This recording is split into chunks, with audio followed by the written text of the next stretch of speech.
ازيكم عاملين ايه؟ يا رب تكونوا بخير وانتوا بتشوفوا الفيديو بتاعي النهارده. لو اول مره تشوفوني انا اسمي عزة ودي قناتي. ما تنسوش تعملوا لي لايك وشير وسبسكرايب. النهارده باذن الله هعمل معاكم كيك الرواني بطريقه سهله وبسيطه جدا. هينجح معاكم من اول مره. هتلاقي الكيك بتاعك هش جدا، السكر فيه مظبوط جدا جدا. من اهم مميزات الكيك ده ان هو كل ما بيقعد كل ما بيكون الطعم فيه احلى واحلى. شايفين الكيك هش ومرتفع جدا والسكر مظبوط. يلا نشوف الطريقة.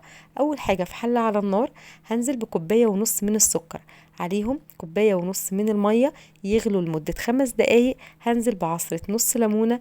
اول ما اطفي هنزل بكيس من الفانيليا. السكر هنا مظبوط جدا، تقدري تقلليه ويكون كوباية من السكر عليها كوباية من المية.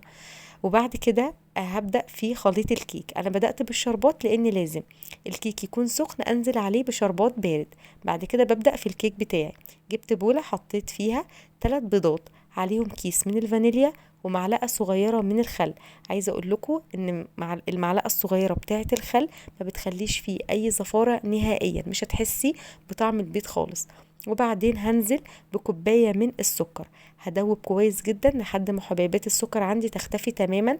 هنزل بكوباية من الزيت، وبعدين كوباية من جوز الهند زي ما انتم شايفين كده. تقدري تستخدمي الخلاط الكهربائي عندك او تقدري تستخدمي المضرب الكهربائي، مفيش اي مشكلة. قلب كويس جدا جوز الهند لحد ما احس ان هو كله اختلط تماما. بعد كده هنزل بكوباية من دقيق السميد. دقيق السميد ده اللي هو دقيق البسبوسة. تقدري تجيبيه من السوبر ماركت او تجيبيه سايب من عند العطار. انا استخدمت الطريقتين، جبته سايب وجبته من السوبر ماركت، في كلتا الحالتين النتيجة طلعت معايا واحدة. هقلبه كويس جدا. وبعد كده هنزل بنص كوباية من الزبادي، عليها نص كوباية من اللبن. لو مش متواجد عندك زبادي هتستخدمي كوباية كاملة من اللبن. عايزة اقول لكم إن الكوباية اللي انا مستخدماها انا عايرت بيها كل حاجة، يعني هي كوباية واحدة بتستخدميها تعايري بيها كل حاجة. وبعد كده كنت محضرة بقى كوباية ونص من الدقيق، عليهم كيس كامل من البيكنج باودر منخولين. هتنزلي بالدقيق بتاعك تدريجي، لانك لو نزلتي بيه على طول هتحسي ان خليط الكيك عجن منك، يعني مش هتبقي عارفه تقلبيه. فننزل بيه واحده واحده لحد ما تحسي ان كل حاجه امتزجت مع بعض. ودايما وانتي بتقلبي الكيك بتاعك تفضلي تجيبي من تحت لفوق عشان ما يبقاش فيه اي دقيق على الجوانب. زي ما انتم شايفين كده هفضل اقلب كويس جدا. هتلاحظوا ان الكيك بتاعكم تقيل شويه، هو الكيك الرواني بيكون تقيل شويه لان السوائل اللي احنا مستخدمينها قليله. عشان كده اول ما بننزل عليه بالشربات هتلاقوه بيتشرب الشربات كله. انا طبعا قبل ما ابدا في الكيك بتاعي مسخنه الفرن على درجه حراره 200. الكيك بتاعي هيقعد من 30 ل 40 دقيقه. هنا استخدمت صينيه مدهونه من الزيت مقاس 22، لو مدوره هتكون مقاس 25. خلاص كده انا حطيت الكيك بتاعي في الصينيه. الكيك بتاعي يا دوب بس بخبطه خبطتين كده على الرخامه قبل ما ادخله الفرن.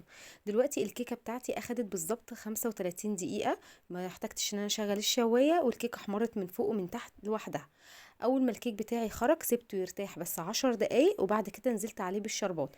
ما تنزليش عليه بالشربات والكيكه تكون سخنه قوي لانها ممكن تعجن منك. وبكده هيكون عندك احلى كيكه، تقدري تقدميها وهي سخنه وتقدري تقدميها وهي بارده.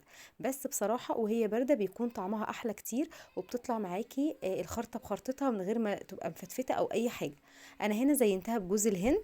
تقدري تزينيها بجوز الهند زي تقدري تاكليها من غير ما تحطي عليها جوز الهند وتكتفي بجوز الهند اللي جوه. وتقدري كمان تدهني وشها مربى، بيكون طعمها حلو قوي مع مربى المشمش، بتبقى حلوه قوي. خلاص كده شايفين الكيكه هشه جدا ومرتفعه، وبجد السكر بتاعها مظبوط جدا. هستناكم تجربوها وتقولوا لي رايكم باذن الله. اشوفكم في فيديو جديد، مع السلامه.